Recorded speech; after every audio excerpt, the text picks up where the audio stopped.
Good morning, students. Dear students, hope you all are fine at your home. So, students, today I'll explain the concept of subject and predicate. But before that, we will discuss about sentence. Students, you all have read about sentence in your previous classes. That sentence is a group of words that makes complete sense or gives you the complete meaning. So students, a sentence is divided into two parts, or a sentence consists of two parts, that is subject and predicate. We will discuss about each part one by one. Let's discuss about the subject. Students, do you know what is a subject? Subject is a person or thing we are talking about in a sentence, or subject you can say is a person who does an action. Let's read definition. Subject. The subject is a person or thing we are talking about in the sentence. Okay.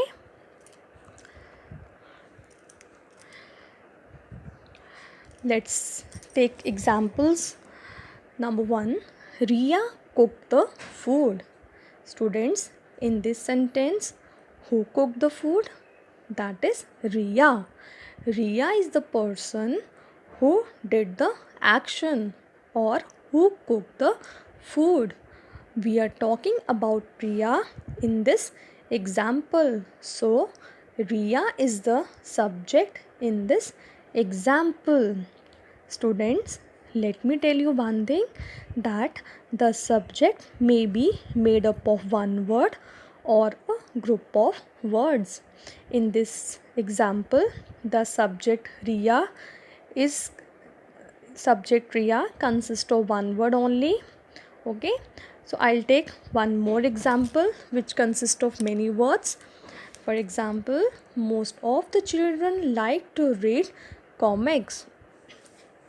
So students, in this example, most of the children is your subject, and your subject consists of many words. Okay, so we are talking about the subject in this sentence, and most of the children, we're talking about the most of the children who like to read comics, most of the children. So most of the children is our subject in this sentence, and it consists of many words. It is so sometimes your subject may be a one word, or it may consist of many words.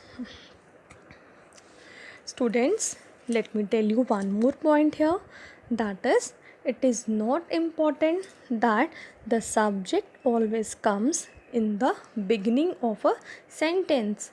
Sometimes the subject may come in the middle, or in the center, or in the last of a sentence. Okay, we'll take few examples. Number 1 is, after 7 months, Rahul came back. Students, who came back after 7 months? That is Rahul. So, we are talking about Rahul in this sentence. So, Rahul is our subject. But did you notice one thing? That the subject here comes in the middle of the sentence. Our next sentence is, against the wall was standing Ram. Who was standing against the wall? That was Ram. In this example, we are talking about Ram. So, Ram is our subject in this sentence. But here, the Ram comes in the last. Okay, student. So, the subject may come in the beginning, it may come in the middle, or it may come in the last also. Let's take few more examples. Can you find a subject in each sentence below? My little brother broke his finger. Who broke his finger? My little brother. So, my little brother is the subject. His uncle Bob asked for directions. Who asked for directions?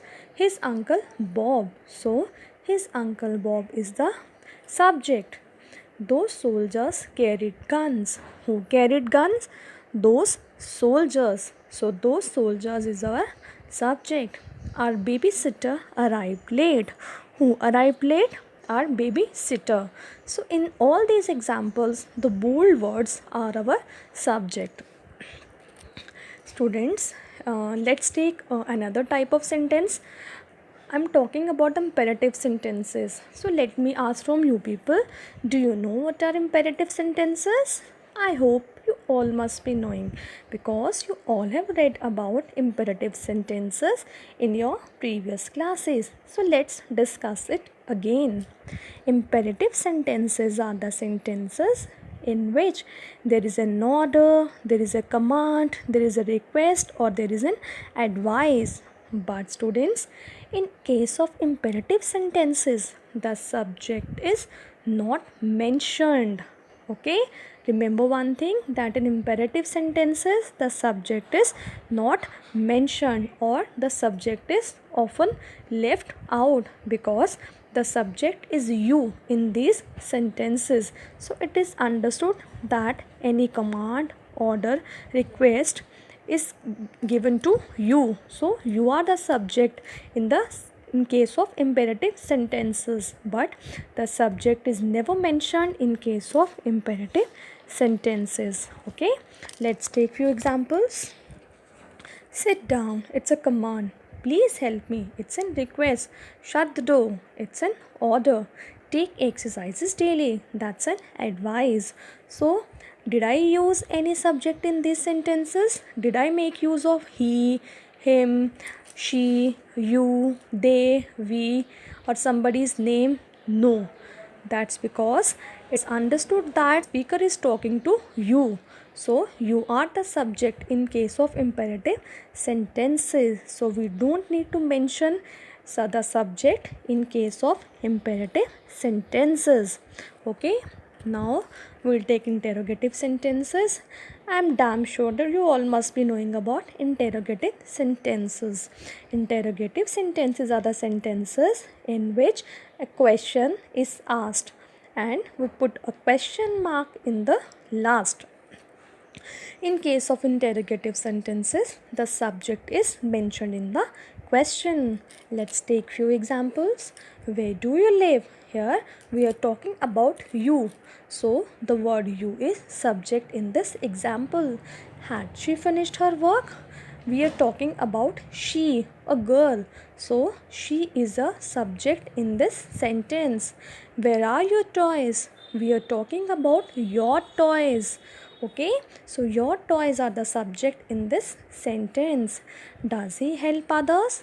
We are talking about a boy. He is a subject in this example. I hope you all have got the concept of subject in all kinds of sentences. Okay, we have discussed imperative sentences, we have discussed simple sentences, we have discussed interrogative sentences also. Now students, I am going to take second part of sentence. We have discussed the first part, that is subject, and I hope you all have got the concept of subject. Now I am going to take the second part, that is the predicate. Okay, so dear student, as I told you that a sentence consists of two parts, subject and predicate. We have completed the subject. Let's start with the predicate. So predicate is that part of sentence that tells us something about the subject. Okay, it is a part of sentence that tells us something about the subject. For example, Nina is my friend. In this sentence, I'm talking about Nina, but what I am talking about Neha, that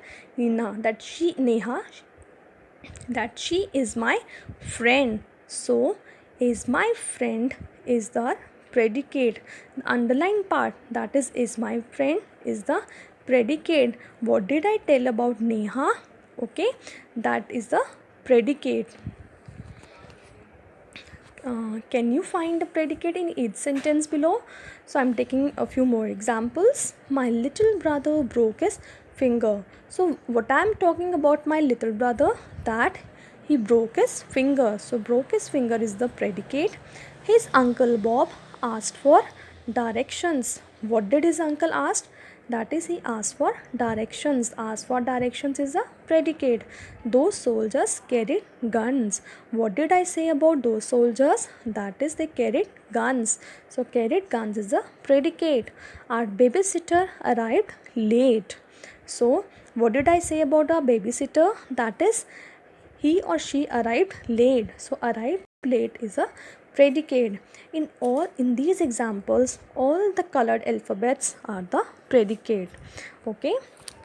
So students, let me tell you one more thing. Like a sentence, like sentence is divided into two parts, that is subject and predicate. Similarly, predicate also consists of two parts, that is verb and object. Everybody knows about the verb, that it is an action word in a sentence, and object is a noun or anything that receives the action done by the subject, okay, or that receives the action of the subject. I am going to take one example. For example, she bought a car. Students, first of all, we'll discuss who bought a car. That is she, a girl. So she is a subject, and which is the action word, that is bought. And what did she buy? That is a car. So she is our subject, bought is our verb, and a car is our object in this example. Students, I want to tell you one more thing here, that there are two kinds of objects, direct object and indirect object. First we'll discuss about direct object. A direct object is a noun, pronoun, or word group that tells who or what receives the action. Okay, direct object, it can be any noun, it can be a pronoun who receives the action, who receives the direct action of the subject. Now I am going to discuss about indirect object. An indirect object is a noun, pronoun, or word group that appears in sentence telling to whom, to what, for whom, or for what the action of the verb is done. Students, the concept of direct and indirect object will be more cleared by taking some examples.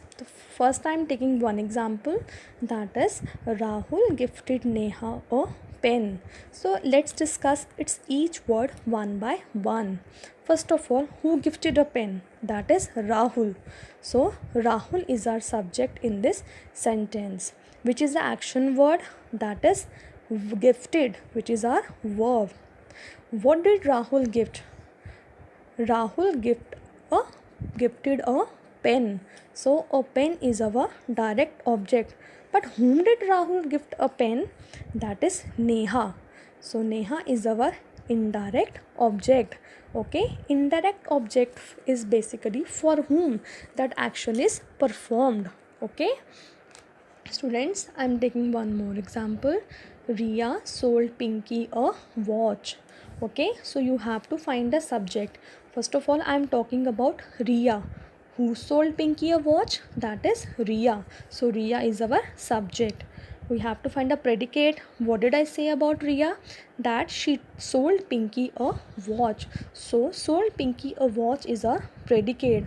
Now we have to find a I told you that the predicate consists of two parts, that is verb and object. Okay, that object, it can be direct object, it can be indirect object, and sometimes both the objects are present in a sentence. So let's take the verb. Which is the verb in this sentence? Action word, that is sold. Now what did Riya gift? Riya gift a watch. That is a watch is our direct object. And whom did Riya what did Riya sell? What did Riya sell?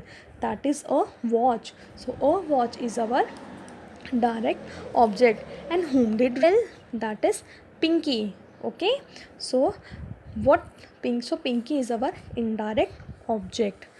Okay class, I hope you got the concept of subject and predicate and the other parts of predicate also. Dear students, for any doubt or any query, you can call me or message me. Thank you.